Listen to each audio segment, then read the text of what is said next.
Welcome to The Extra, and many thanks for being with us on UBC TV. I'm Robert Cherabo. That is in case you have just joined. But to remind you, we are always here from the hour of 6:30 every weekday. And what do we do best is we set the agenda of the day, because we let you aware of what is happening locally and internationally. We analyze key issues in this program where we have the newsreel, and then we have guests to discuss on issues of national concern. So why not make it a daily routine, a date with us, so that you're well empowered with relevant information. And of course, some bit of entertainment there and brightening up your morning. So no matter how dark the night could have been, well, you're rest assured that when you begin the day with Good Morning Uganda and The Extra, you will have a smile on your face, and you'll have that bright morning. Now, this time, I have a guest with whom we are going to be discussing issues of national concern. That is externalization of labor. Now, we know that many Ugandans leave Uganda to go for greener pastures.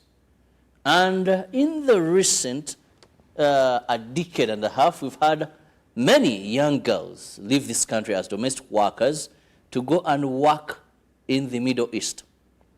Most is Saudi Arabia, where Uganda has a bilateral agreement on externalization of domestic workers. But still there are those in other areas within the Middle East.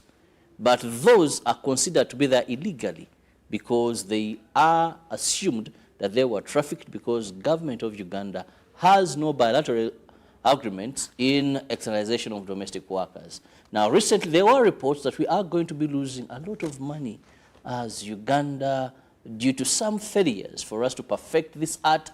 And even the girls there, it was said that they will be having reductions on what they were previously getting. But I'm not the expert on this to confirm or dismiss if these were wrong representation of facts or anything of that kind. I have the man himself, that is the Commissioner, Employment Services, Ministry of Gender, Labor and Social Development, Lawrence Egulu. You're most welcome, and Happy New Year. Thank you very much, Robert. Good morning, viewers. Pleasure to be here.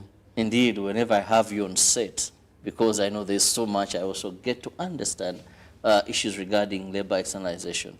Now, to start with, how are we doing in the field? Most for particular interest, this time you're looking at domestic workers. We've heard that now, seems countries are preferring one of our neighbors than taking us from Uganda. What is the actual? What is happening? Again, thank you very much, viewers. And Robert, you're always great to have as my interviewer and my interlocutor. It's an opportunity to put the record straight and also to put certain apprehensions at ease. Number one, Uganda has a bilateral labor agreement on domestic workers with the Kingdom of Saudi Arabia. That's true. It also has a general workers agreement that includes other categories of workers with the same Kingdom of Saudi Arabia. We have a bilateral labor agreement with the Hashemite Kingdom of Jordan and also with the United Arab Emirates, but those are not operational as we speak. The one with the United Arab Emirates is not operational. It has not it was renewed in June last year, but it's not operational. With the Hashemite Kingdom of Jordan, renewed, but our dealings with Jordan were suspended. So technically speaking, you're right, the only country where we are sending domestic workers is the Kingdom of Saudi Arabia. And for the benefit of all Ugandans, it is only the Kingdom of Saudi Arabia where we are externalizing domestic workers. Any other person traveling anywhere in the world apart from the Kingdom of Saudi Arabia as a domestic worker is technically being trafficked. So let's be very clear about that. And any agents out there, any recruitment company, whether registered or not registered, that is taking domestic workers to any other destination other than the Kingdom of Saudi Arabia is committing an offense. So let's be clear about that. And also, Commissioner, maybe when we talk about domestic workers, someone may wonder what are domestic workers? Well, domestic workers essentially, one, they're maids, and the second category is domestic drivers. As you know, for a long time, the Kingdom of Saudi Arabia didn't allow women to drive, so it is the men who were driving. That has been relaxed now, but you know, traditions take a while to die. So Ugandans and any other countries around the region still send male domestic workers as drivers. So drivers are domestic workers. Cleaners are domestic workers. Maids are domestic workers. Or you can call them nannies, cooks. Those are still domestic workers. As long as you're working within a confine of somebody's private space, private residence, that's the domestic work. And there is the bilateral labor agreement on that, and there is the standard employment contract, which determines their stay, their working conditions in the Kingdom of Saudi Arabia, and their return to Uganda. So back to your question, you've said Uganda is losing out to a neighboring country. I don't know which one, but the truth is, so the countries that in the region are active in the labor market of the Kingdom of Saudi Arabia are us, Uganda, Kenya, Ethiopia, Burundi is a new entrant, Tanzania is a new entrant, Nigeria too, and Ghana. Ethiopia also has been on for a while, and a bit of Eritrea. Now, as I said, the Republic of Burundi is a new entrant. And as I speak now, the domestic workers in the Kingdom of Saudi Arabia from Burundi are less than 3,000. So it's not a huge market. Burundi is a smaller economy, smaller population. They speak French, a bit of English, and of course Kirundi. So there's still an advantage that Ugandans have. So in terms of the market, we are still very much up there. So capturing the market away from Uganda, not yet. We aren't yet losing that market. Okay, because of those fears, and some people are saying that even some Ugandan companies have relocated to Burundi because there's a belief that maybe these girls are more serious, more energetic, and they don't have so many complaints that Uganda has had over a time. Okay, tell you what, through the support of the International Organization for Migration, the government of Burundi asked us, the Ministry of Gender, Labor and Social Development, to go help them set up this system, including the External Employment Management Information System, and the whole process of recruitment. In other words, what are the do's and don'ts? So we gladly went there, and we had a week-long engagement with them, and they told us their issues and how they should be able to do it better. Because for us, it's not that we don't want them to get into the market. We want them to come into the market, you know, having learned all the mistakes that we've been through, because we are new in this as well, if you are comparing ourselves to the Philippines, even to Ethiopia, even to India, you know, or Bangladesh. We are relatively new. Ours started in 2005. So for Burundi to come to us to ask us for this, I think there is something good they have seen in our process. That's one. But two, they have also seen that there are certain challenges that we've had, which they would not rather have. So that's a good thing of being a new entrant into the market. So we were there and we saw their systems. It's still a nascent industry. And as I said, as of October last year, it was 2,500 workers that have been to the have been externalized to the Kingdom of Saudi Arabia. So that's still small. You see, that's what Uganda has been doing in a month. We have been at 3,000 in 1 month. So if from then up to today, they are slightly about 3,000 only. So there's no way that the market will be captured by Burundi. Then there were reports that we are going to be losing a lot of money in this sector. Please clarify on this. Look, so this is the thing. In terms of remittances, as of now, from the Middle East alone, we are at about $650 million. And as you are aware, the majority is from the Kingdom of Saudi Arabia. That's one. Globally, we are up to I'm yet to get the latest figures from Bank of Uganda, but upwards of $1.2 billion in terms of remittances. In terms of non-tax revenues, the amount of money that we've collected so far is about 25 billion in the last 1 year and a half. You know, that's payment for licenses, for job orders, for that's excluding, you know, passports, medicals, Interpol, and so on. So it's been big. And I'm not seeing any significant dent in our taxes or in our revenues from this sector as well, as yet. I'm seeing job orders are continuing. Okay. Yes, they might be slightly less, but it's not going to be as significant as people might imagine. But even if it were to be so, the other dimensions we have to look at here. As you said, the majority of our workers are going to the Kingdom of Saudi Arabia, and they are domestic workers, okay? Now, do we want to be trapped in low-scaled jobs, or do we want to graduate to more and better skills, which attract higher incomes, higher taxes, better salaries, and therefore better opportunities, skills, and so than is the case right now. Yes, we love domestic workers very much. They earn about 900,000 Uganda shillings when they're in the Kingdom of Saudi Arabia. I don't know how much you pay your domestic worker in Uganda, but clearly they are better paid when they're in the Kingdom of Saudi Arabia. But we don't want to stop there. Yes, there is that happening, but we also want to see journalists, teachers, doctors, architects penetrating that labor market, because other countries are there in those jobs, okay?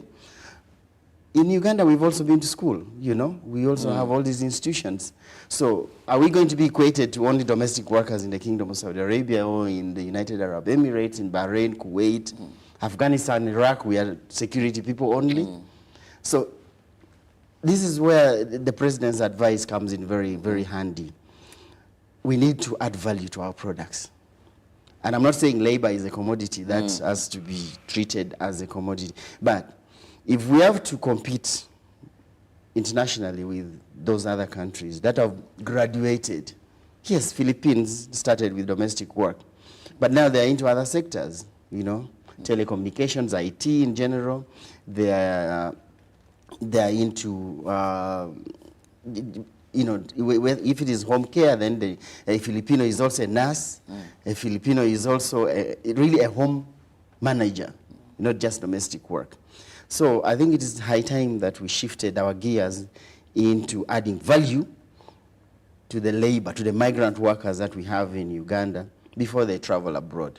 Because right now, if you're talking about the training is 2 weeks. Actually, it's an orientation for migrant workers. So they come from Butambala, from Kasese, from Kotido. We give them a 2-week crash program, you know, Arabic, you know, Shukran, you know, and so on and so forth. But that is not value addition as such. It's kind of a survival strategy. So how do we add value, as the president has said, so that when these people are out there, indeed, they will be able to compete with other countries in terms of the skills that they take to the labor market abroad? Well, you rightly said that we are moving on the right track, but I've spoken to a number of people in this business, and they seem to be saying it is no longer lucrative as it was some time back. Is it that you licensed so many companies as the Minister of Gender, Labor and Social Development?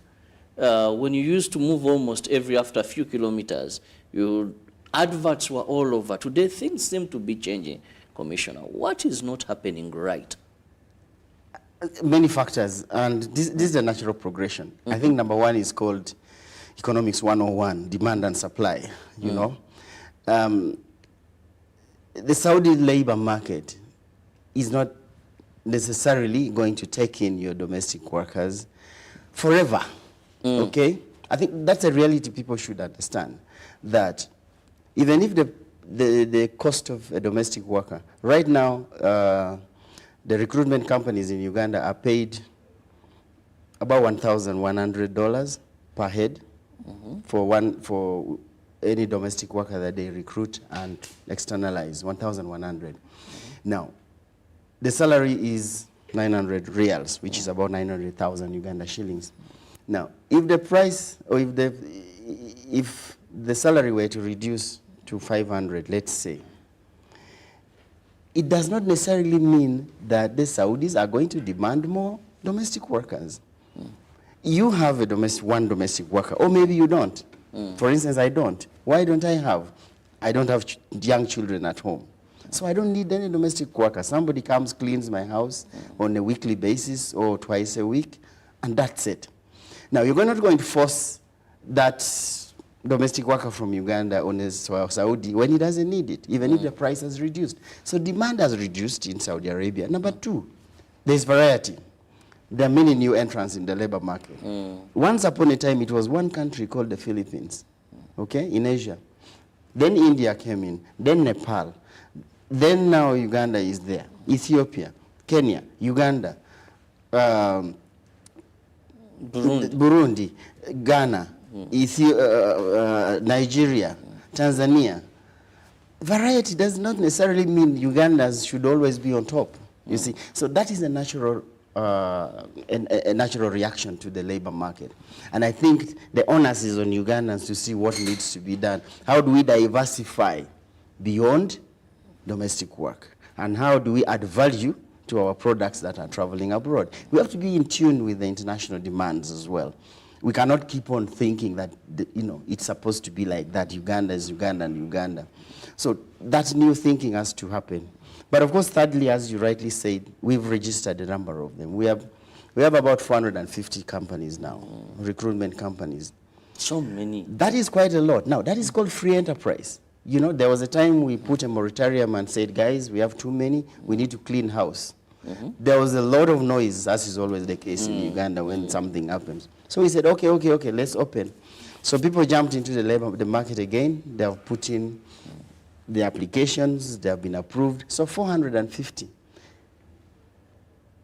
You're not going to finish all the Ugandan girls and take them to the Kingdom of Saudi Arabia. The demand is low over there, but even here, the supply of girls is not elastic. So at some point, we are not going to have the numbers that used to be the case. So when we had 15, 20, 100 companies, it's not the same dynamics as when you now have 450. You see? So now, there's also some of the people in this business have argued that government and Ministry of Gender have milked a cow for a long time. They don't feed very well. That one of the challenges why they are fearing that these other new entrants may seem more organized is, for example, in the bilateral agreement, there was a clause that we shall have attaches of government in Saudi Arabia. What government did, it urged these companies to just have their representatives there, that other countries are more organized than Uganda there, and they register less complaints that taint the government of Saudi Arabia. But when it comes to Uganda, there is so much that we are not focusing on, and that's why continuously we've had some time of suspending taking girls, then we open up again, then the same issues resurface. I remember, was it before COVID, where the minister was tasked to bring causes why they shouldn't forever ban domestic workers from Uganda going to Saudi Arabia. That we are not organized, if I may use that word. Okay, Robert, first and foremost, let me be very clear, and everybody knows that you can never control migration. I mean, that is an age-old phenomenon, which whatever you do, people will move. Right now there's an exhibition by our friend Spire on X, and there are people who are saying, no, there's trafficking in Uganda. You should have checkpoints at the airport. Make sure people don't leave the country without due reason to travel. Intercept them at the borders and so on. But look at Europe. They've tried as much as possible to become a fortress. But people still cross the Mediterranean, people cross the Red Sea, people cross the Sahara Desert. United States, all those Latinos coming in through, there is a physical barrier called a wall, and there's the river, the Rio Grande. But people still get into the United States of America. So you cannot say, Ugandans, now we are going to close you completely, you can't go. For us, what the mandate is honestly to make it safe, regular pathways, humane, dignified. And you don't have to travel because it's out of desperation. As you know, when a person is desperate is when you make all the wrong decisions. So we do our best to try to make sure that they have the right information before they depart. The job that they're going to exists. The company they're going to is not a briefcase. And when they get there, they're going to be treated humanely. So obviously challenges are abound. And this is not unique to Uganda. Robert, actually, you'll be surprised to see that a number of countries actually look out to Uganda in terms of the processes, how we've managed to navigate the processes and to effectively be able to externalize our workers. Challenges about notwithstanding. So there are certain good things we are doing as a country, and that definitely is being noticed. Tell you what, we are on the governing body of the International Labour Organization as a country. We are on the governing body of the International Training Center of the ILO in Turin. I chair the Global Policy Network on licensing and oversight of recruiters globally. Okay. You see? We are going to Addis Ababa very soon. There is what's called the Regional Ministerial Forum on Migration, which brings together 11 countries in the East and Horn of Africa. And those countries share experiences. And we've taken a leadership role in as far as the Regional Migration Forum on Migration is concerned. At the African Union level, our minister is chair of the the Specialized Technical Committee on Labor, Employment, and Social Development. Now, you don't get those positions because you are the worst performer. There is something we are doing good, but as is always the case, we would need more.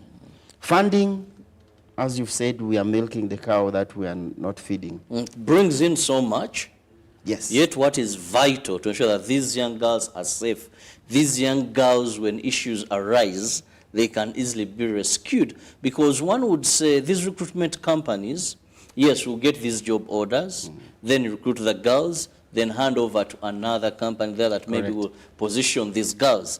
But if you don't have a government attaché there, in case a young girl has a problem, now some of these companies, their representatives that are there, were former domestic workers who learned Arabic, who left here as P7 graduates. Now they are the ones you find in their offices. I want to call it masquerading that they will be able to help others.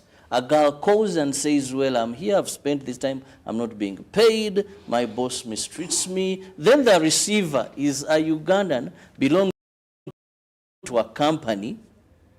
It would be very easy if it was an attaché of government, because a government official can call another government official. And there is a way diplomatic relations. Now, this young girl cannot go to a home of a general in Saudi, a home of a colonel or a VIP or any leadership there and say, we want to pick this girl. So it becomes longer to solve. Now, with the 25 billion coming in, why has this delayed? Robert, first of all, I'm getting scared at your knowledge because you're threatening my position. You know too much about the industry that I'm wondering whether you might not be the one taking over my job very soon. Definitely not. But I'm honestly very impressed. What you've put on the table is exactly what it is, and that's how I also say it as it is. Indeed, yes, we brought in quite a bit of money, as I've told you, between 1.2, 1.5 globally, $billion. We've collected about 25 billion Uganda shillings in terms of non-tax revenues. And then, internal affairs on passports, Interpol, medical facilities, training centers. So there's quite a bit of money that's coming in. But of course, what we collect, I see it on my screen, and I see the figures going up every day. But that money goes into the consolidated fund, okay? Now, if you remember your economics in senior 5, a tax is a non-quid pro quo payment to the authorities. You know, we give to Caesar what belongs to Caesar and to God what belongs to God. So when it goes to Caesar, Caesar is the one now who determines how much is going to be apportioned. And that we do negotiate with Ministry of Finance. I think it was yesterday we got the allocation, okay? So an allocation is given, it is expropriated by Parliament, and then it's cut up into, you know, roads, railways, external employment, education. So you do not necessarily determine that because you collected 25 billion or because the remittances are 1.3, 1.5 billion, therefore I need half of it to come to me. No. The tax man will say otherwise. But of course we put our views very much into on the table. Like last financial year, we asked for in Uganda shillings, 5 billion. We were able to be given 2 billion. That is quite small. And with that, we are following the cabinet decision to, 1, post labor attaches. We wanted 5 labor attaches, as you rightly said.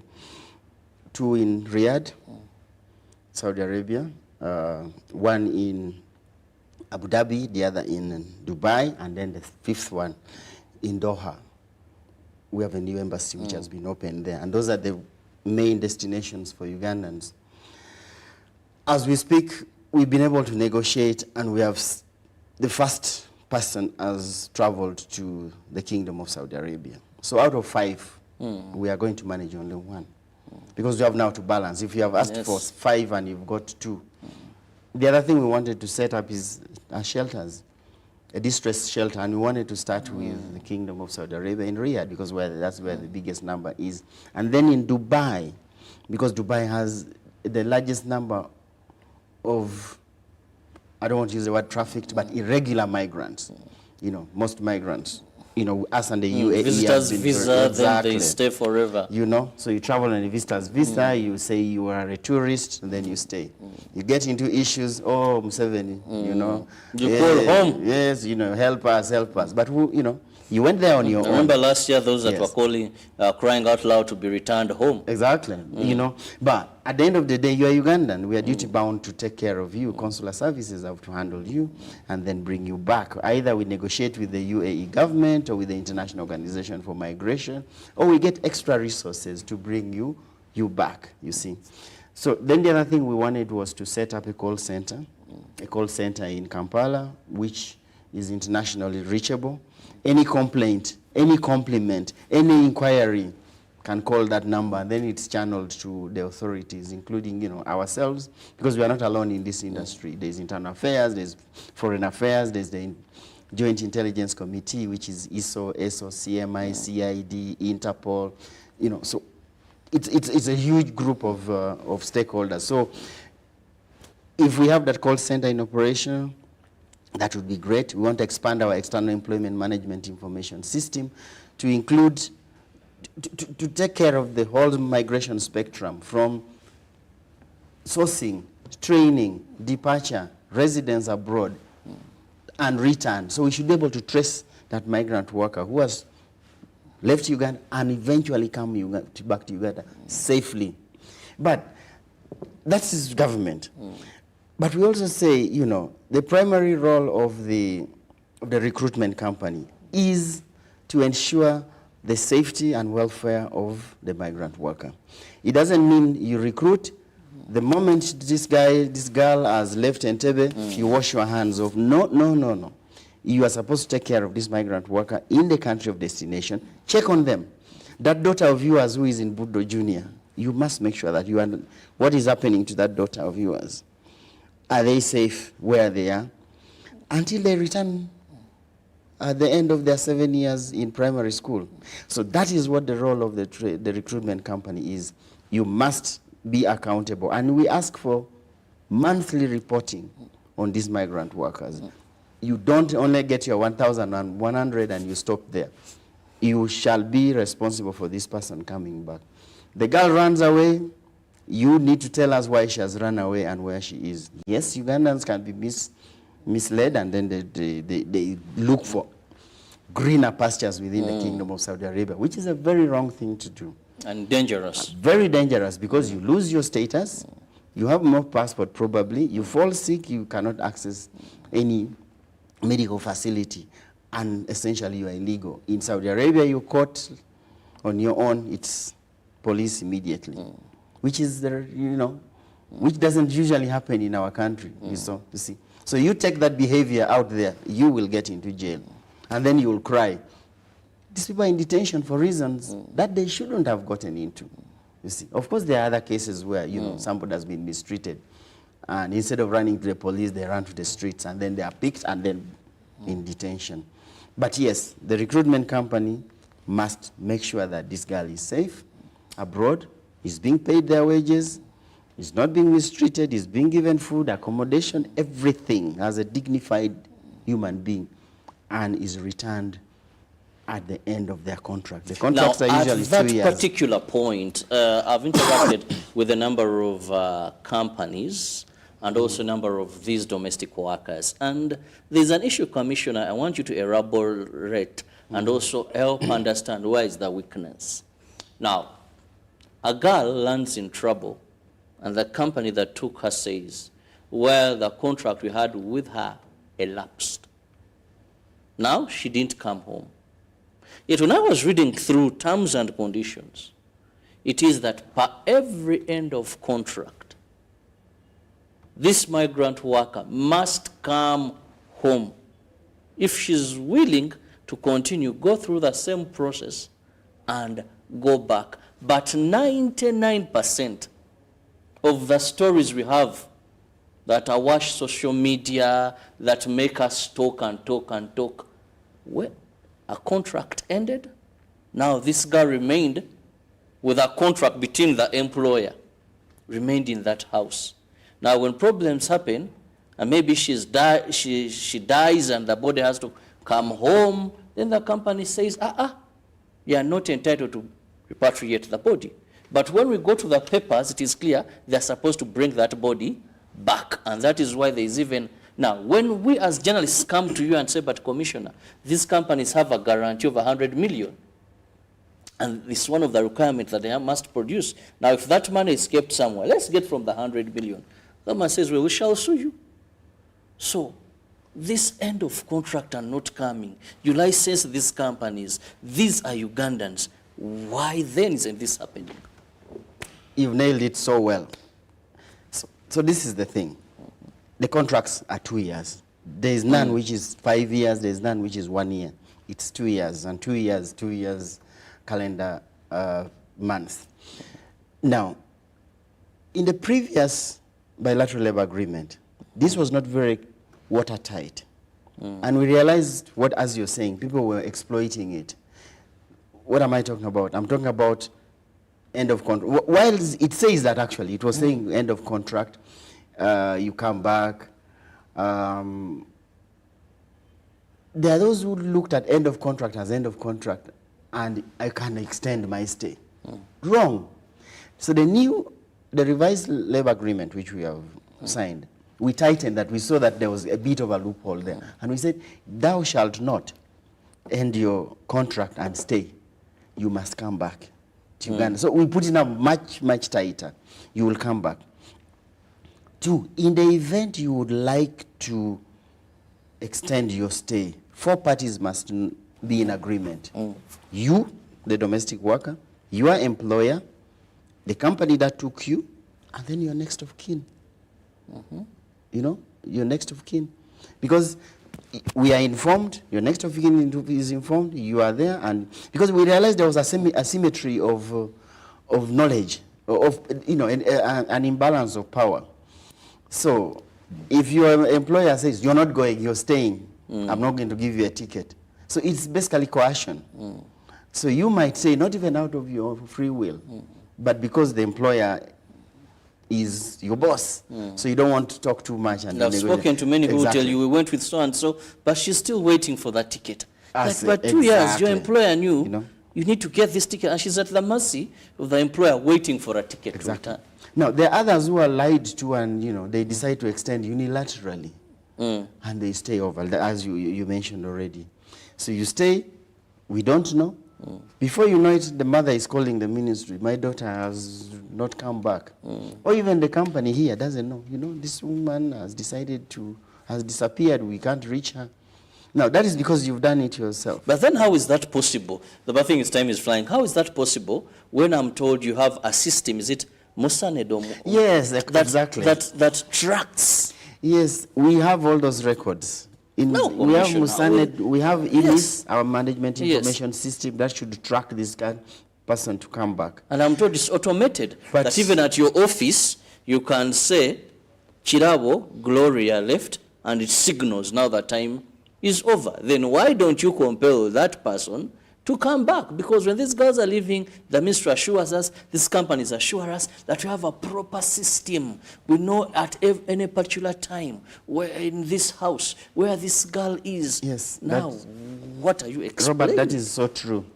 But there are bad Ugandan employers and there are bad Saudi Ugandan employers. There are good Ugandan employers and there are very bad It is Saudi simple. Your employers. contract is over. Exactly. Bring that girl home. The employer, it is over. Then this is the contract. You're breaking it. You're right. Those are issues that we discuss on a one-on-one with. We have the joint technical committee between us, the Ugandans and the Saudis, and this is discussed. We bring them up. But as is always the case with human beings, there are those who comply, there are those who are a bit stubborn. But we also require them to do sanctions, to sanction their own companies. On our side, we also block them on IMIS. So they cannot access our own system. You don't access our own system, it means you cannot do business with Uganda. But that is when every negotiation fails, that's when it leads to that. But this is the warning to every girl out there. This running away, honestly, should be totally discouraged. People are lied to, they change jobs, and you become stateless, literally, because you don't have a passport, you don't have any benefits. You run away. Unfortunately, there are two very sad cases. One who ended up in Egypt, an accident. That was a runaway case. Dead in Egypt. Another one, whose body we brought up 3 months ago, back 3 months ago, was found on the road side, on the side of a road, dead. Dead, yes. Runaway cases. So those are situations that can happen. So why get yourself in that situation, honestly? Because we give these people, everybody out there has my number, the embassy number, the Ministry of Labor number. So the worst case scenario is, let us know, and we'll get you. Honestly, there is no case which we failed to resolve. You have a case of mistreatment, and I get to know it, my minister gets to know it, my PS gets to know it, we will get you out. There is nobody whom we fail to get out. That I can assure you. So it works. But just let us know. But sometimes because people have, because you've done the wrong thing, so you don't want to come out. Just like most of these Ugandans in Dubai, making noise, hey, we are here, we are suffering, we are what? Get us tickets back home. You went as a tourist. Or you went because you thought life was better over there, not in Uganda. You find it's not as rosy as it was. Things become difficult, then you start crying. You see, now those ones, we don't know them. You see, I don't see them in my system. So if I Google Lawrence Egulu in Dubai, I did not clear Lawrence Egulu to go to Dubai. So I don't know where they are. I cannot ask the employer because I don't know the employer. I don't know your passport number. I don't know which company you went with or which company you're working with. So it becomes difficult. So yes, you're Ugandan. But of that commissioner, it's very hard. Yes, there's a time when there was so much trafficking. But I think with Interpol, and I want to thank government of Uganda and, of course, these bodies that bring together these companies. Now, one of the great achievements you've made in this labor externalization is fighting trafficking. That today you'll hear girls who are arrested in Kenya leaving Uganda. Exactly. Girls were arrested in Uganda, but they were leaving Kenya. So there is so much that you have done. Now, what we are having is what is hard to explain because most of these incidents are happening with registered companies. Look, again, as I say, when did you last deregister? We'll send you the list. But suffice to say, there are no sacred cows in this business at all. And some of us sometimes are not the most popular in the industry because we are also trying to protect the image of the country. I'm glad you've acknowledged the good job we are doing with trafficking.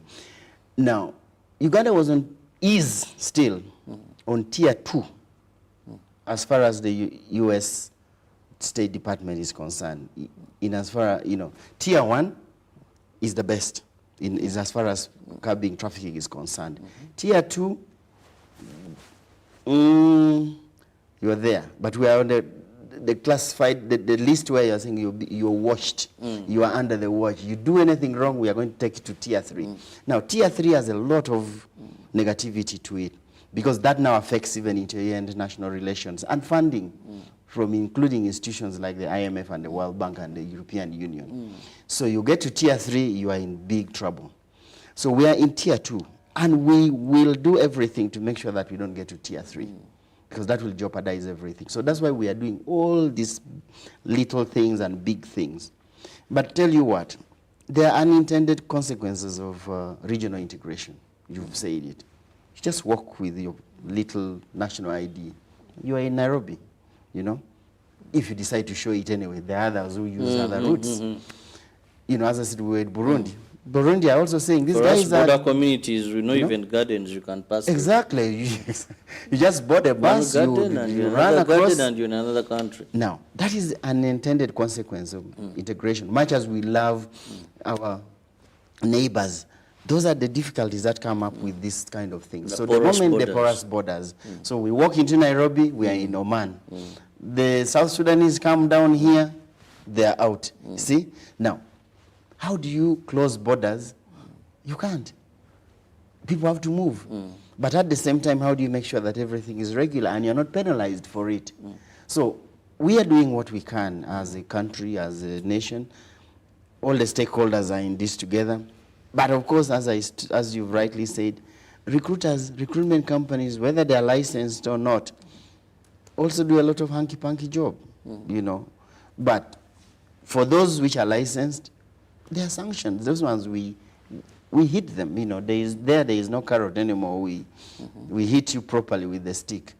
Those that do well, we work with them as well. But trafficking is a multi-billion-dollar industry, and it is bound to attract the good, the bad, and the ugly.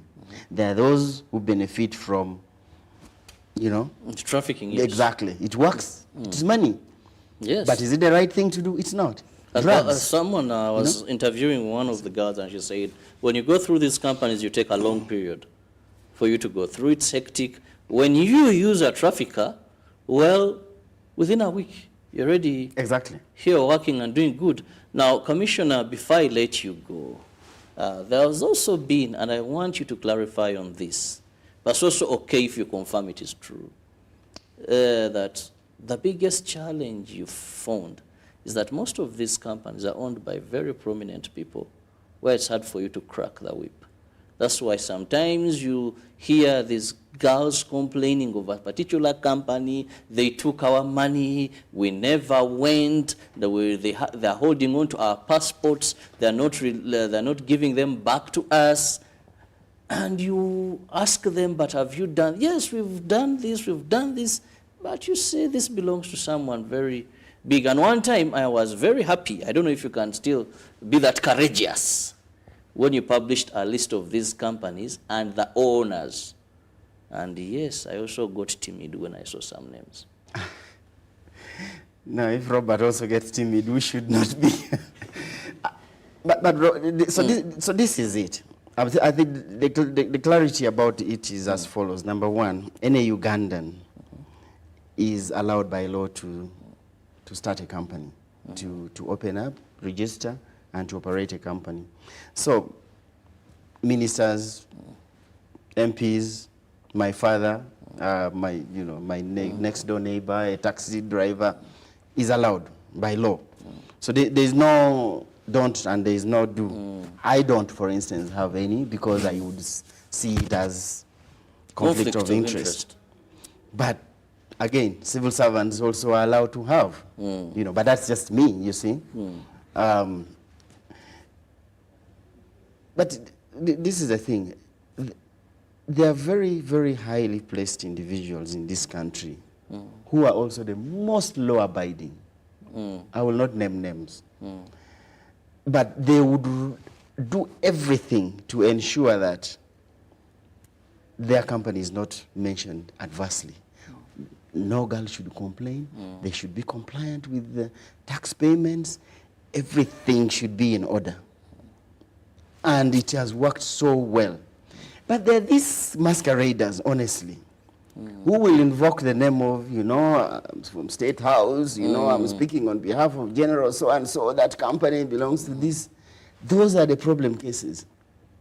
And if you dig deeper, you will actually find they are not as connected as they are telling you.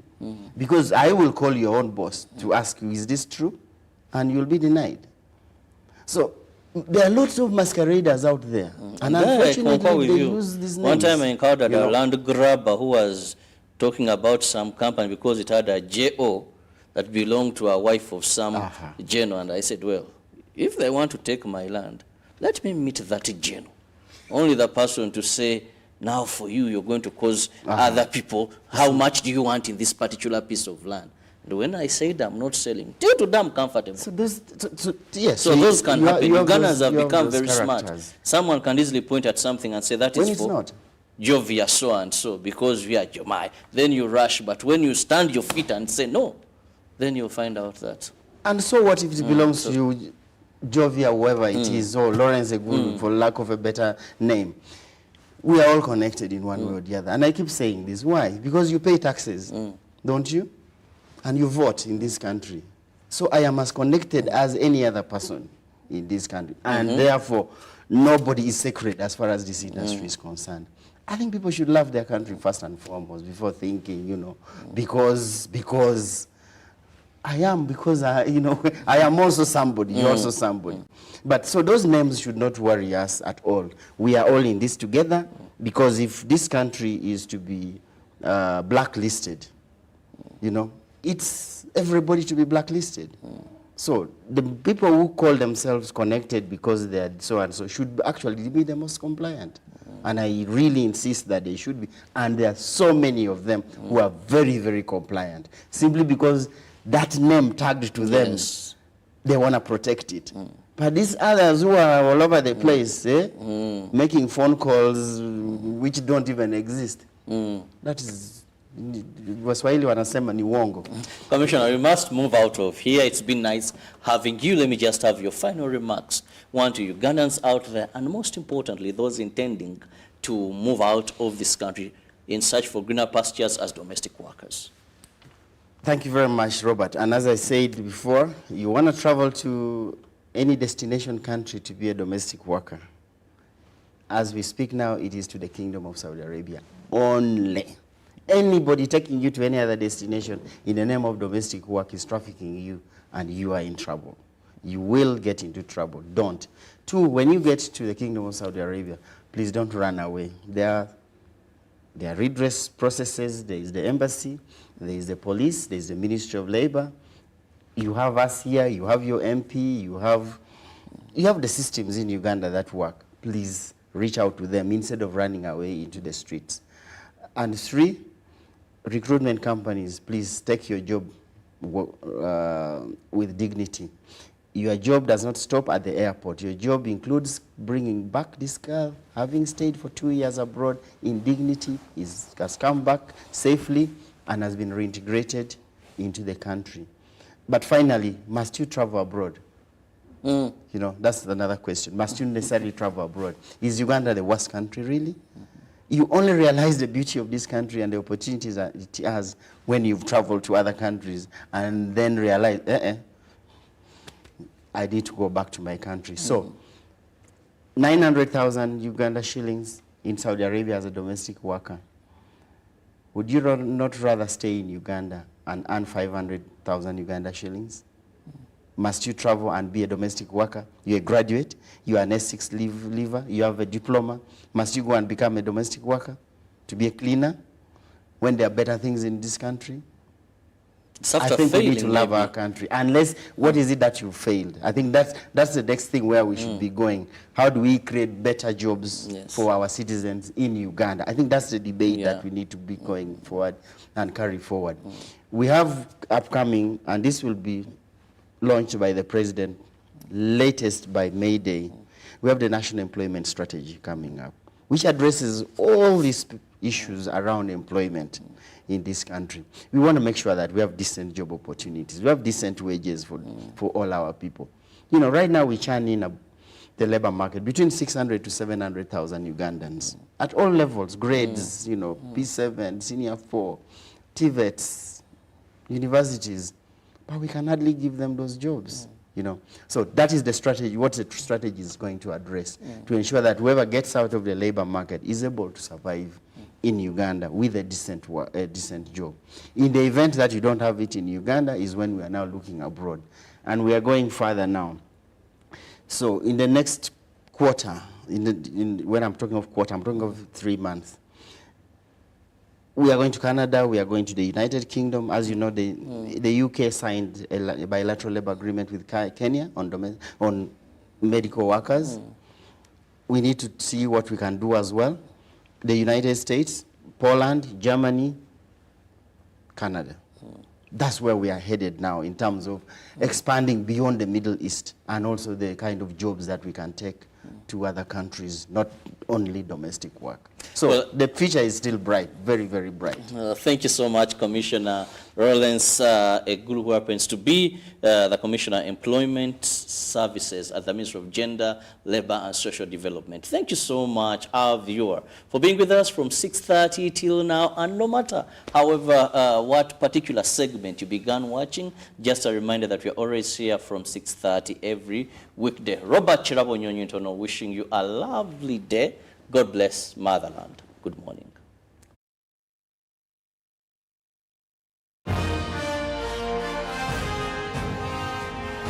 Live